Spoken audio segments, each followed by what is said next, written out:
So to recap, the bipod is a crucial system, part of the system for getting you on target and keeping you there through the recoil.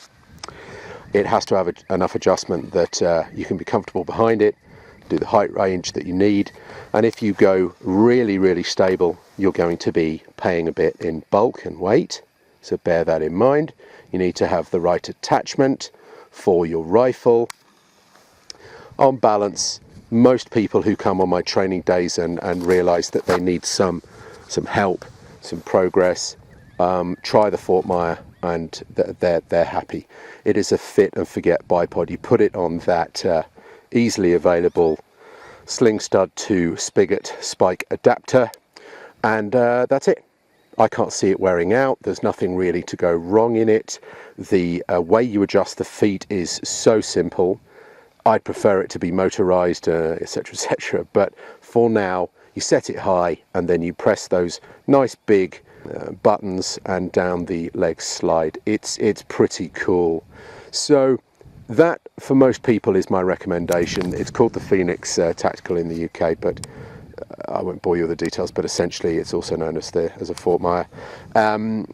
My favourite for the big rifle, for lots of adjustability, so I can get the rifle coming dead straight back at me, keep those crosshairs in a straight line, oodles of adjustment range, oodles of stability, is the Atlas 5H. General purpose rifles, you really aren't going to go wrong with an Atlas, but make sure you get the modern one, which has these stops on it, these rubber stops that keep the ball joint centered and upright, which, trust me, is a great improvement of the original Atlas. It really is the Atlas 2.0, that bipod, and it's the only version that I recommend. People who have them, they're good to go, you know, so that's cool. And then the Accu-Tacs, particularly this F-class one, I like it a lot. Big, steady. There's a couple of tweaks I've suggested to them, but essentially these guys are at the races. And I must say I'm quite impressed by the amount of variation in their range. You know, lightweight ones, short ones, taller ones, QR ones, you know, everything's covered of different feet. So yeah, they're not messing about, Accu-Tac. But Atlas are the people to beat, really, and Fortmeier, old design that's been tweaked and is really all bipods to all men, frankly. It's also not completely huge, so it's super stable, but it's not so big that people just laugh at it when they see it. So, you know, it suits most people, this thing. Don't discount an F-class bipod, because I tell you what, they are mighty steady and they recoil sweet. Anything that the target boys condone, there's a reason. You know, these guys are seriously accurate all day. What they're not doing is moving around the hill. Different angles, different inclinations, they're not, you know, so their priorities are slightly different, but with regard to achievable accuracy, that is that's the standard to beat for bipods. That's a tier 1. Always beautiful quality. And that's about it, guys. As I say, if you have an old bipod and you're used to it, bear in mind that it may well be holding you back, and the way to work that out is if you find yourself not adjusting it. You should be adjusting your bipod every shot, really, and if you're, or certainly every movement, and if you're not, because the thing's such a pain in the arse to live with, that probably means that you're cutting corners at the rear end of the rifle. And that is where the recoil shakes out, and if that isn't in order, you're going to have troubles when you start reaching out. On my training days, I find that people can get away with murder, even on half-minute gongs, out to 5,500 yards. When we get out to my 750 gong and start moving around the hill from there, going on out, I find that suddenly people struggle with vertical. It's partly extreme spread in their load coming through, but it's also partly that any bodging going on at the rear bag starts to punish you and really show up, and that immediately shows the problem in the front end, as I've been saying. Furthermore, it is so frustrating for people to find the gong or the rabbit or whatever you're on, and then look down to their rangefinder, their binos there, to compare notes on the ballistics, the wind with their shooting partner, look back at the gun, and they're pointing at a different part of the mountain. That gets old real quick, guys. So money spent on the bipod that enables you to nestle gently and perfectly in the middle of the rear bag, bipod nice and stable, gun on target. It is such a step forward just with regard to ease of use, shall we call it.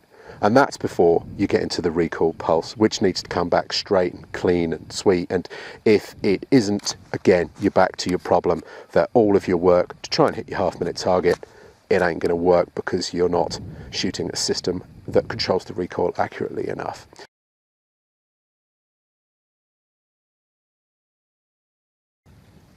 Hi everybody, Richard from SharpshootingUK here.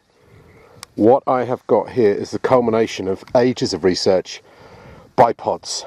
So many different choices these days.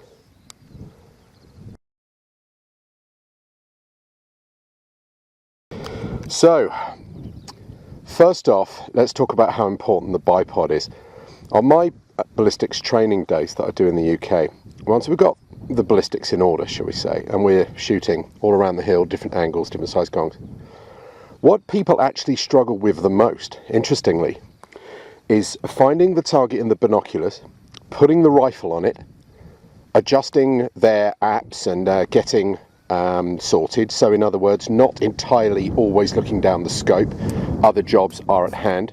For example, picking up the rangefinder and lasing it. Then you go back to your rifle and it's not on the target and you've got to find it again. This is what people struggle with. And one of the primary issues is the bipod. I must say I'm not looking to rail on the Harris, but it is a problem for a lot of folks. They get used to its functionality or lack of it and then work around it and they end up with errors in their system. For example, the old one, the old Harris, that's so hard to adjust at the front, you have to reach forward, unweight the rifle, undo a little screw on the front of the leg, move the rifle to where you think it needs to be, do up the little screw, get back to your point of aim, check, do the other leg up. It's basically so hard, and I know there are newer versions, right, but it's so hard to do that people don't do it. That means that they bodge things at the rear. And if you aren't in the middle of your bag, sweet as can be at the back, you are in trouble. Yes, you can make a minute shot, fine, but when push comes to shove, it will let you down very quickly, and you'll wonder why. Generally, it manifests as vertical, but you know there are other problems, not least natural point of aim, keeping the thing on the target, etc., etc. Anyway, so if you can't adjust the front properly, which is where most of your course adjustments should be done, each shot as you move around the hill looking at different targets, if you can't get on at the front, you tend to bodge the back. You wedge it up against the rear there, right up against the back, or you put it up against the pistol grip, or you pinch it, or you put your hand under it, or any manner of messing about, and this is death. It's death for accuracy, vertical, it's absolute death for natural point of aim, where your gun stays on target, not only because it's easy when it stays on target to get on with your life, but also natural point of aim is crucial to recoil, straight recoil, and therefore accuracy. So if the front of the system isn't A-OK, you've got a real problem, and people get so used to it that they don't realize it's one of the main things that people tend to go home from my training days thinking that they must buy is a decent bipod. The Harris, you can't wear them out. They were a great product, but things have moved on a whole hell of a lot to help the modern marksman. So I'm going to discuss a few ways that things have progressed and talk about your options in choosing the right bipod for your usage, because it is a fundamental piece of kit. But first things first, let's get some coffee on the go.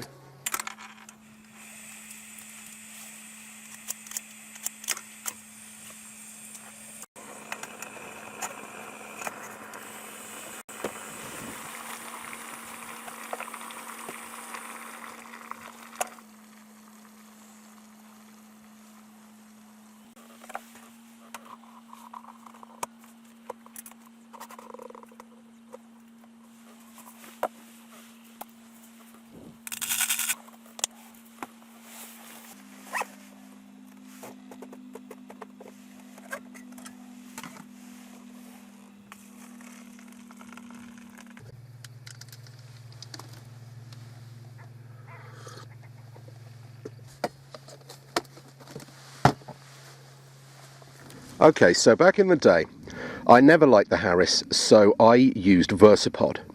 What I liked about the Versapod was there was a little bit of ball joint action going on here. So what you had is this little bit of swivel and tilt and pan here.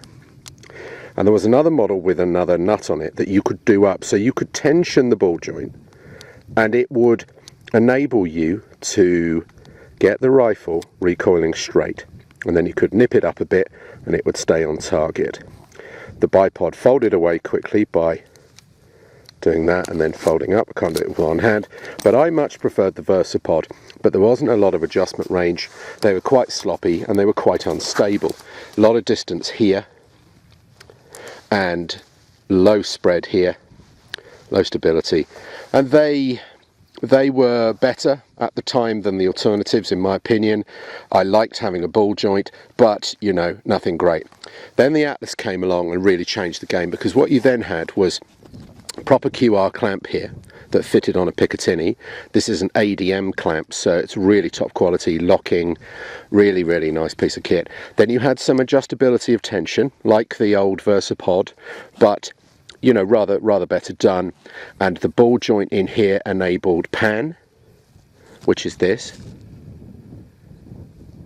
and bit of tilt, bit of everything, and that meant that you could follow targets on the hill without losing your sight picture.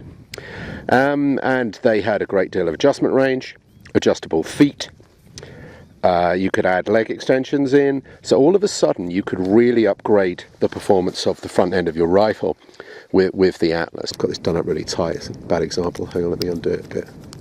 Okay, so you want to pan your rifle, you could do that with the legs stuck in the ground, and that's a lot of pan there. There's none in a Harris at all. Okay, so this is more useful, and it means that you can dig the feet in because they don't have to move. Now, a system without a ball joint that's fixed here, like the Fortmeier, to get pan, you need the feet to skid on the ground, which is why they have got ski feet.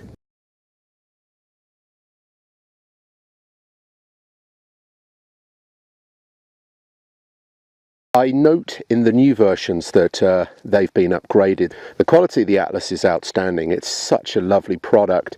But this now, looking back, feels like a Gen 1, and things have moved forward, which is the nature of things. Their new one, the PRS or the PSR, whatever it's called, has got this bar at the front and the back, and it stops the ball joint moving to its extreme. And that means that you have well, there's various things that it does, but essentially it keeps you more upright in the sweet spot of the adjustability. And that bipod, without a doubt, is what I recommend for most people wanting an all-purpose, do-it-all, strong but lightweight, not too bulky but stable bipod, if they've got a Picatinny rail. Look at the evolution of the species here. You've got the old Versapod here, which looks very tippy. Then onto the original Atlas, which was a real game changer. And then look at the 5H, look how big and stable that is with the different saddle at the top. Much more stable, much tougher, and more adjustment range as well. Also, the bipod manufacturers seem to have wised up that, frankly, most people do not need to be 6 inches off the ground. I always say to my training day clients, if you lie on the ground, put your arm in front of you. Most gentlemen these days, they're not 6 inches off the ground. They're more like a foot off the ground. Big chests, big strong people these days. You know, there is no point cricking your neck trying to get down onto a 6-7 inch bipod.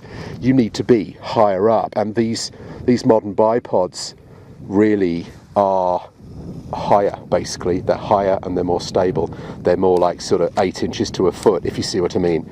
And that's much better for most modern people who have large chests. And when they lie on the ground, as I say, they're not 6 inches off the ground. The original Harris 6 to 9 really is designed for the bench, which is you could get a bit lower there. But trying to see some 50-inch chested man use one of those bipods to engage targets up a mountain slope, their necks are sore after minutes, and we've got 10 hours of shooting to do. you know, comfort is crucial behind the rifle. It's fundamental to natural point of aim, which is fundamental to accuracy. You've got to be able to find the targets in the scope, and you can't do that if you're uncomfortable. The bipod is a fundamental part of this equation, guys. If you've got a bipod that you're not comfortable enough to have a doze behind when you're on the rifle, and when you look away and adjust your whatever and then come back and your gun's not pointing at the same place, then you've got a problem with your system. Natural point of aim, you should be able to be on the target. You should be able to leave the rifle alone, break your shoulder contact and everything, roll over, look at your ballistics or whatever, come back to the rifle, and the crosshair should not be more than a meter away from that target. If you don't have that, I'll bet you the problem is with the front end. Now obviously that's leaving the rifle in a bag, and I'm aware that carrying 3 different height bags, that's my tall one, that's my medium one, and I've got a little skinny one as well. Having 3 different sets of bags for different height requirements is a real pain in the arse, but it is what's needed for long range accuracy. You can use a monopod, and I love monopods because it stops people cheating on the rear. You know, pinching the bag, using their hands, you know, wedging the thing sideways, all sorts of things that people do to try and get the height. Because there's so much height in a monopod, it is a very, very, very useful and lightweight thing to have on a rifle. On a foxing stalking rifle, sub 500 yards, say 1 minute of accuracy and above, they are brilliant. I have them on all of my smaller rifles. But when you're talking long range, half-minute targets, you have got to have the gun behaving like a bench rest gun in the field. And that means that the relationship between the bipod and the rear bag has got to be really sweet. And if that means carrying 3 various size bags about, then I'm afraid at the moment that's where it's at.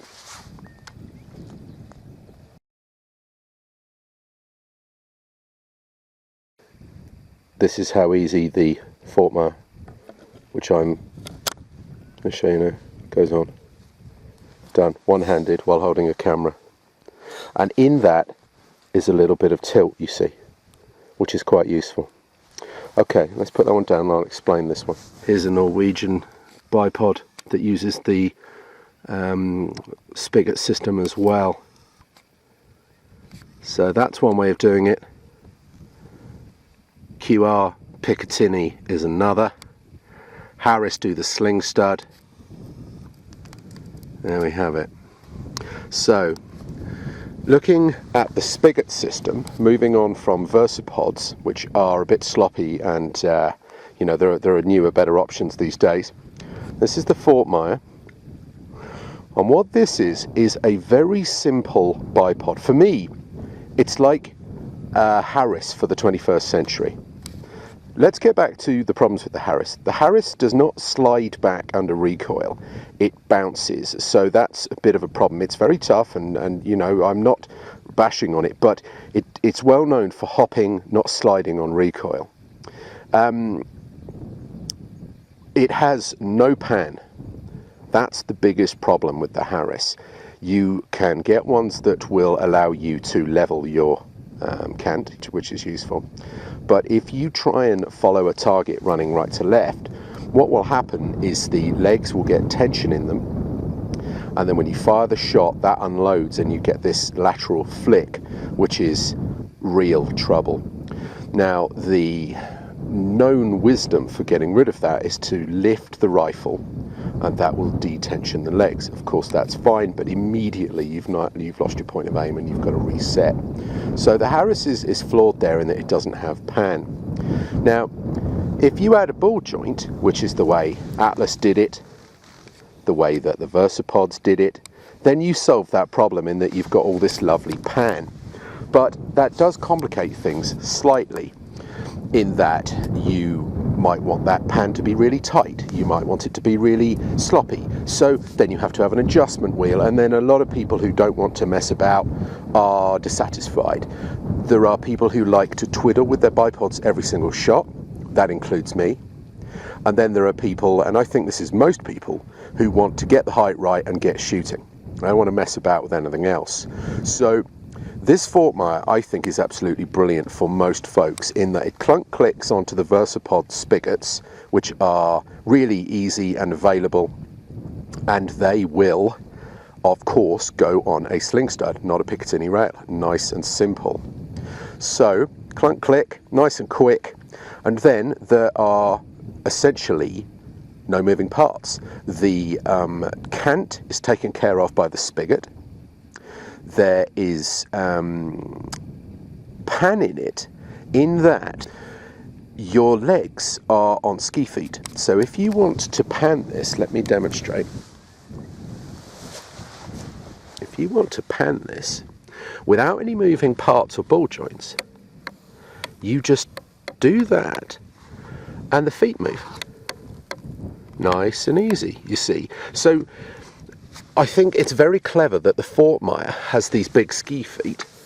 These big ski feet, you see, they auto level. They work on most surfaces, although they will scratch things that are sensitive, like bonnets. So little covers would be a good idea for people foxing and such like off their bonnets, but be that as it may.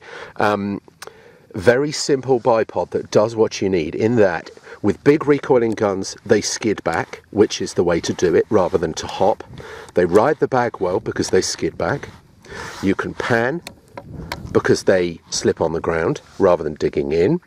You can load it without the thing sliding forwards. There's just enough flex in the system that you can load it if you're a loader. You've got your cant sorted in the spigot. You can use them on multiple rifles because all you have to do is put one of these spigot adapters on all of your rifles. It is a very, very nice modern bipod, and this is the one that I recommend to most people for most jobs. The finer points of a bipod, believe it or not, are how easy it is to adjust the height, and some of them are really rather complicated. Let me show you how you adjust this one. Okay, so we're behind the rifle. You start with the bipod high because it's much easier to lower the bipod than to make it higher when the weight of the rifle is on it. Think what I said earlier about the old-fashioned Harris. You had to reach forward, and bearing in mind this is right at the extent of your arm, you've broken your shoulder contact, this is not good. We want to minimize the amount of time that we're having to do this because we're off the target, we're not looking down the scope, you know, we're having to get out of our position. This is a bit of a headache, having to adjust the bipod. Personally, I'd like to have a little button on the stock and a little solenoid that made the thing go up and down. I mean, how hard could that be? But at the moment we have to do it ourselves. So if it is very difficult and complicated to do, I will not like that bipod. If it's nice and easy to do, then tally ho. So let's have a look here. Okay, so I'm setting myself up. I get the bag nice and comfortable in the middle of the stock, not wedged up against my hand or the butt. I then have to just press this and it will come down a notch. Do the other one with my thumb. This is the hardest one, and we'll talk about positioning the bipod in a minute. Just at the edge of my hand, not too much of a stretch. Click down and down we come, a notch at a time. This is really pretty cool.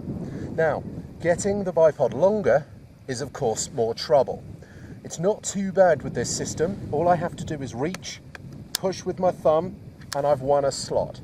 Ideally, you want to be coming down, not going up, but that is not the end of the world. Okay, and then push that, come down an inch. Pretty cool, pretty straightforward. And then I'm ready to go, riding the middle of the bag, gun recoils nice and cleanly.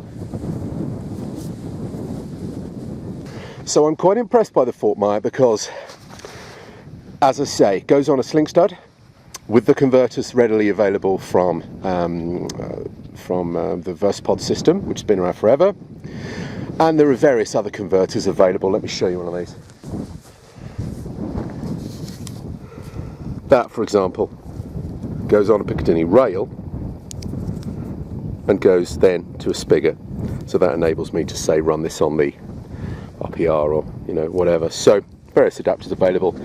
So yeah, clunk click, easy to put on, very few moving parts because there's no ball joint, but it doesn't lack pan, tilt, any of that. Good adjustment range, very stable and wide.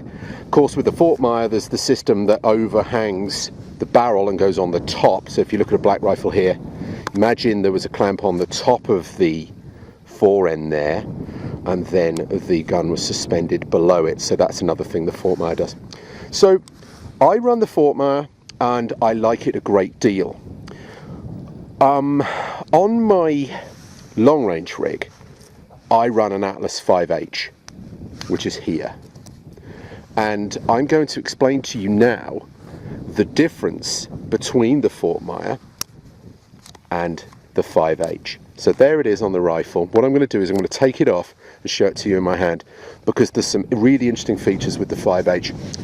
It's the one that I choose, but it's probably less suitable for most people. Certainly my experience with training days, the bipod that makes most people happy is the Fortmeier, because most people are coming from Harris. If they already have an Atlas, they don't need to upgrade, no problems here, unless they want something bigger and more stable, which is what the 5H is over the existing Atlas. Let me show you this one here. That is the original Atlas, and it is nowhere near as big and burly as the new one. On a normal rifle, this is more than enough, a great all-rounder, but the 5H is a big bipod for big guns and lots of stability. Obviously, at the price paid is bulk, bulk, weight, size, etc. Anyway, let me take this off and I'll show it to you in more detail and show you why I like it.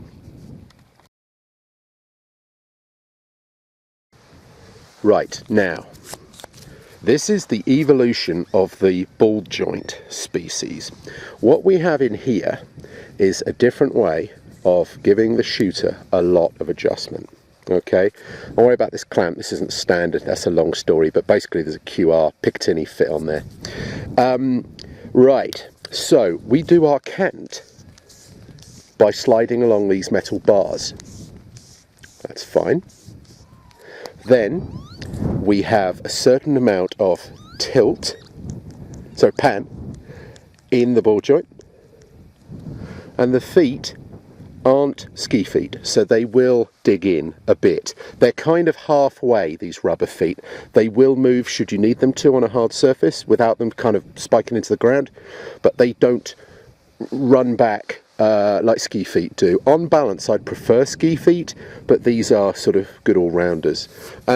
Anyway, we've got lots of adjustment in here, but again, how do you give the customer what they want? They might want it really sloppy, they might want it, you know, almost not to move.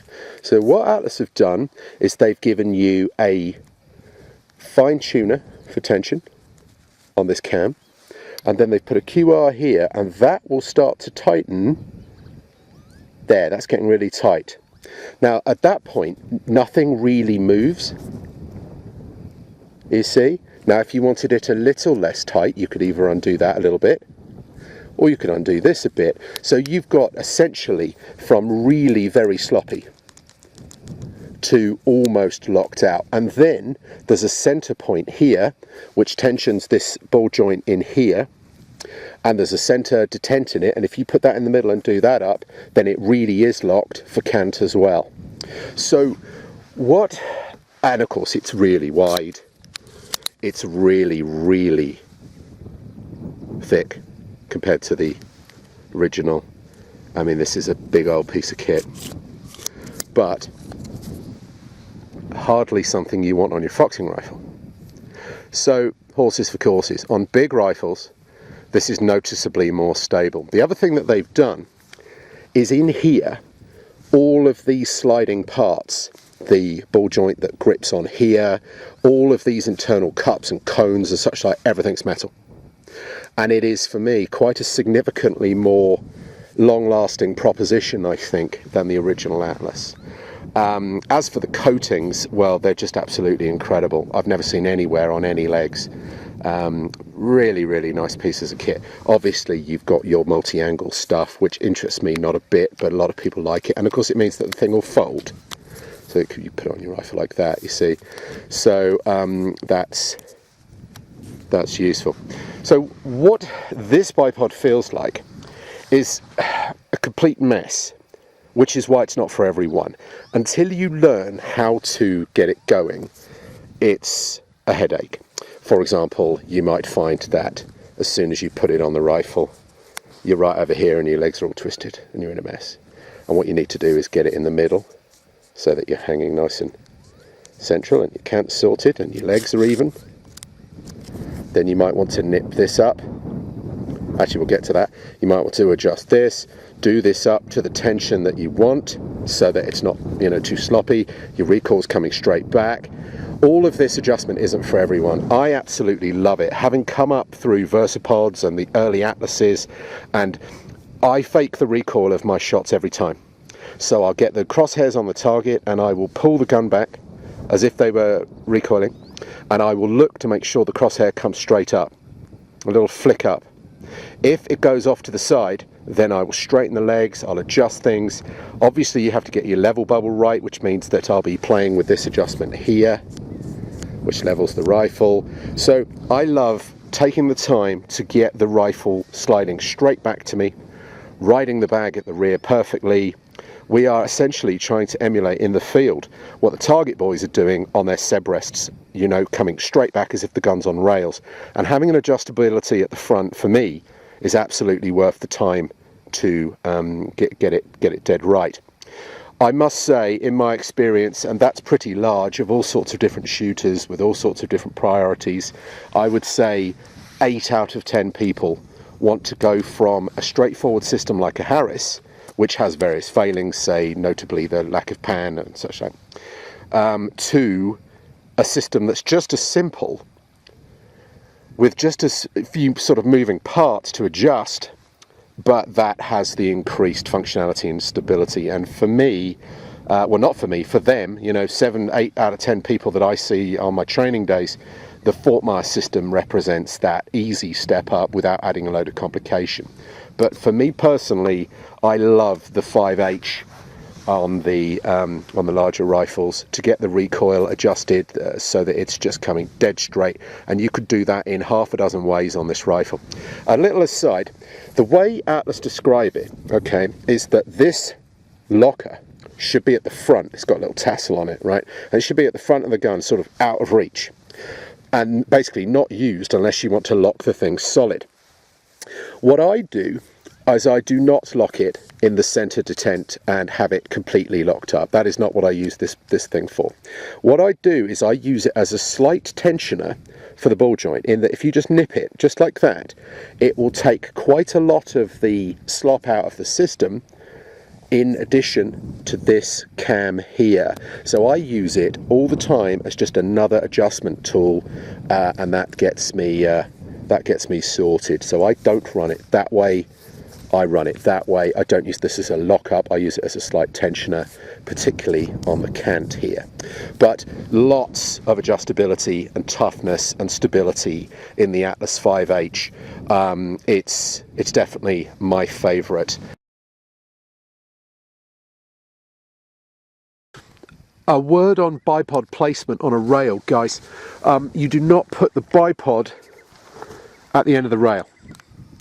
You put the bipod at the furthest point forward that you can reach with your arms. Now, if you've got long gorilla arms, put it at the front. Great. But there is no point it being right at the front there if you've got short arms and you can't reach it. You've got to be able to adjust it from prone. So me, unfortunately, short arms, so it has to go a bit further back on the rail. And this, of course, is an advantage of the Picatinny systems, in that you have got more adjustability as to where it goes. So what I'm going to do here is I'm going to show you how the 5R adjusts the legs, because they are slightly different to the other system that I showed you on the Fortmeier. Okay, so you always start high. When you're standing, you can put the rifle roughly in the direction of the target. You can line up the target that you can see with your binoculars. You line the barrel up so that you're in the ballpark. Then put the legs high. Then you lie down, put the bag in the sweet spot in the middle of the adjustment range of the rear, and start to adjust the front down. So I'll show you how that's relatively easy to do on these Atlases. So all I have to do here, you see how I can only just reach that. Now, if that was right up at the front of the rifle, I wouldn't be able to reach it. So I can just tap that and it rocks down an inch at a time. you see, using the weight of the rifle to lower it. Obviously the one on the left is easier to get to. Get the cant in order, start to tighten it up, start to take the play out, adjust it to where I want, etc, etc. Much more complicated than the Fortmeier, but bags of adjustment range to stabilise the ground and give straight recoil. So these legs are pretty good. Now, to go higher is harder because I have to unweight the rifle. So what I tend to do is putting my finger on the side here, you know, the sort of safe position, twist the rifle up with my hand and unweight it, and then you can do that. But it is a lot harder going up than down, so better to start with the rifle high and lower it to your knees. And you must be able to reach it. Right, now let's have a look at some other options, and hopefully this will start to inform you as to perhaps which way you would like to go in your choices.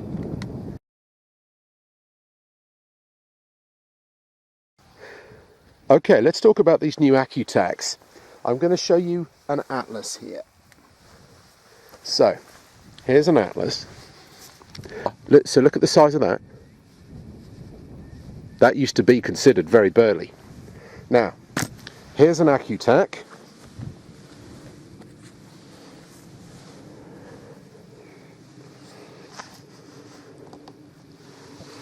Now it's wider.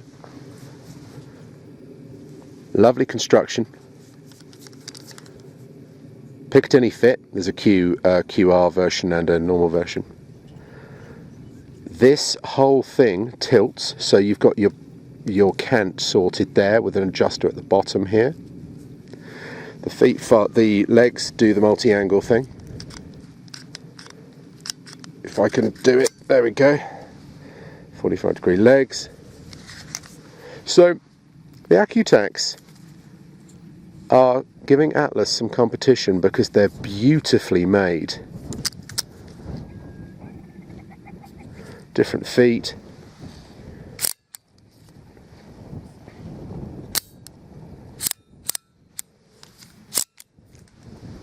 And available in lots of different sizes and lots of different weights.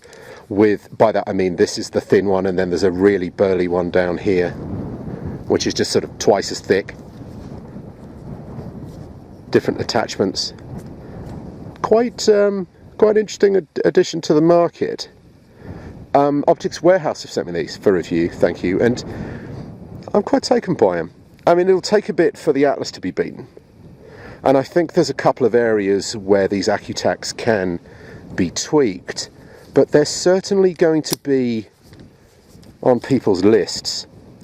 So again, the way that we've solved the panning situation on this is by having feet that don't stick into the ground too much, although I'd prefer ski feet on these, but these will sort of roll around a bit because there's no ball joint in here. It's essentially fixed, but there is tilt here. But these are the things you've got to consider when you're buying your bipod. Do I want it simple? Do I want it to be super adjustable so I can get perfect recoil? But that's going to mean I have to twiddle it essentially every time I line the gun up. Do I want it to have pan, tilt, etc, etc? You know, what sort of feet do I want? I know spikes look cool, but if you put spiked feet in the ground, you've then lost your pan, haven't you? Unless you've got a ball joint. So these things need borne in mind. As I say, most people just sigh when I start on all this and put the Fortmeier on and live happily ever after, because this does everything, this thing, and as I say, most people seem to like it.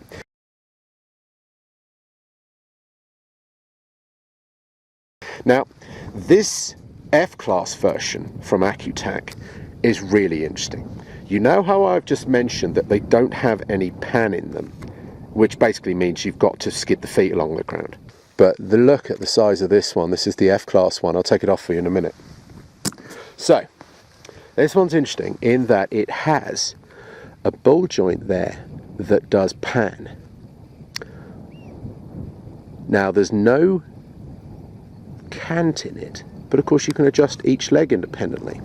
Let me zoom in on this and I'll show you how it works. It's very, very wide and stable. Okay, I'm going to show you the panning with the ball joint now. So, this is the tensioner that's loose, and it enables all of this pan on that ball joint, but there's no flex in it in any other plane, which I rather like. It's very wide, very steady. I think that might suit a lot of people.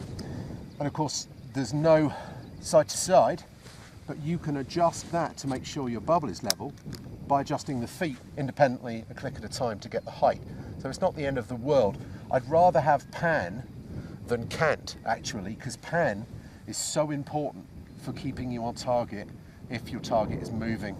Right, let me show you this one in more detail. Okay, so we've got a QR here, which reminds me of a mountain bike wheel. And then it comes off the picatinny rail, like that. Let's have a look at this. Now, look at that. That's big and stable.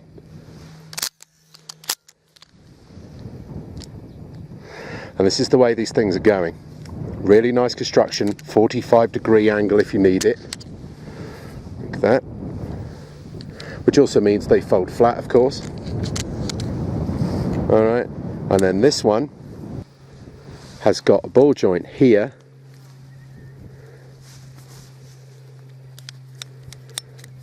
that enables pan, really smooth pan. So that's not a sloppy old ball joint like the old Versapod. Let me just show you that. 10 years ago, to get anything, you had to have this sort of globally sloppy head on here, and then that would, if you wanted to tilt, it would go up and down, and then when you let go, it would go back to the middle. You see how things have improved. What you've got on this new Accu-Tac here, you could see above the 5H, is a damped unidirectional panning ball joint with no other slop in it. So, you know, this is a whole hell of a lot better than your old Harris, if you see what I mean. And look at the height and stability of that thing. So there we have it. There's different adjustments, some of which you may or may not need. There's different sizes and stabilities. So, you know, you've got things like you do it all Atlas.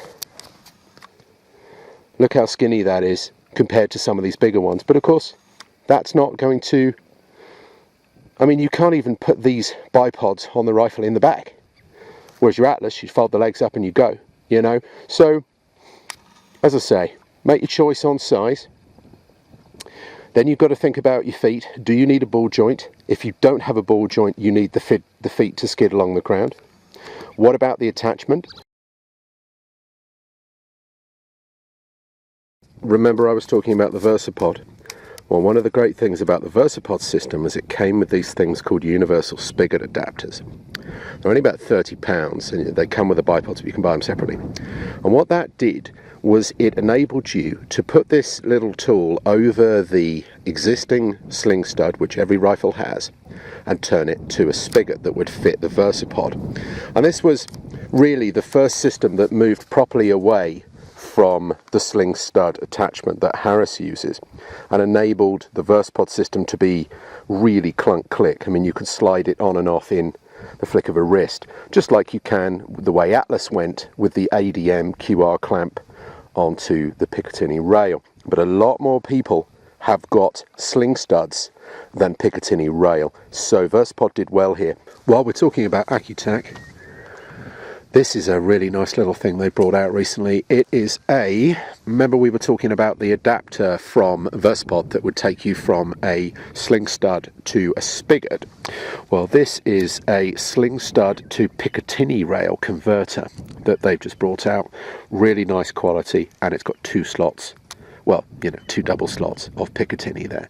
So that is it's a straightforward thing, but I'm disproportionately excited about it because I've been really looking for a quality adapter for ages, because having a picatinny rail put on your rifle is kind of gunsmith territory, whereas a converter, high quality converter like that, very useful.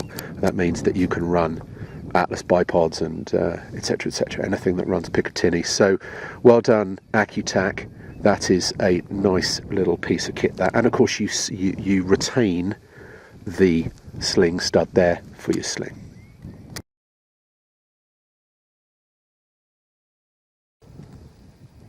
Now these F-class bipods are pretty cool actually. They're very stable. They will ski back on large recoil, which is useful. They will pan in the same way the Fortmeier does, by the feet simply moving on the ground. And they have cant in the spigot system that you install them with. They have that single capstan in the middle to adjust the height, good adjustment range. They go very low and they go quite high. They're really quite a good way of solving the problem, but of course non-foldable, look at the bulk. But if you've got the room, they're rather good, and certainly an option. I think more versatile would be something like a 5H Atlas, but certainly you can achieve peak accuracy with one of these if you have got the room for it.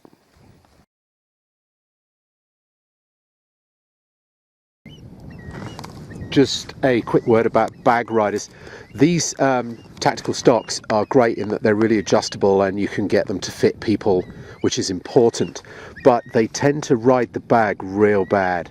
If you look at that slope on that rifle, as you move the bag backwards and forwards, you get elevation in the system, which is useful, but you know, it rides the bag nice and clean, especially if you take the rear sling stud out. Now on a tactical rifle, yes, you could put a monopod on, and I love monopods for closer stuff and portability, but for real long range precision sub-half minute stuff, they aren't quite as good. So you're left riding the bag with a flat, jagged piece of picatinny rail, which is just death. So what people who want to shoot long range precision with chassis style rifles tend to do is have a bag rider made. Now this one is from the Shooting Shed in the UK. They make all sorts of lovely bespoke stuff, notably AOL gauges and all sorts of nice stuff. But what do you call those things? Bore guides, you know, for your cleaning rods, etc, etc. But my favourite product they make is definitely this. They make one for the AI, and they now make one for the RPR. It goes just behind the butt plate there. Down you go. It's removable as well if you wish. You can just take that off, put your monopod back on, just undoing that one nut. Anyway, there's the tube. You put that between the ears and you've got this lovely bag riding at the rear. What a difference that makes to your long range vertical. So, you know, it's all about getting that natural point of aim. It's all about straight recoil. It's all about accuracy. And you know, everything adds bulk, but getting your bipod in order and getting the rear riding the bag clean and straight through the recoil pulse, that's where it's at.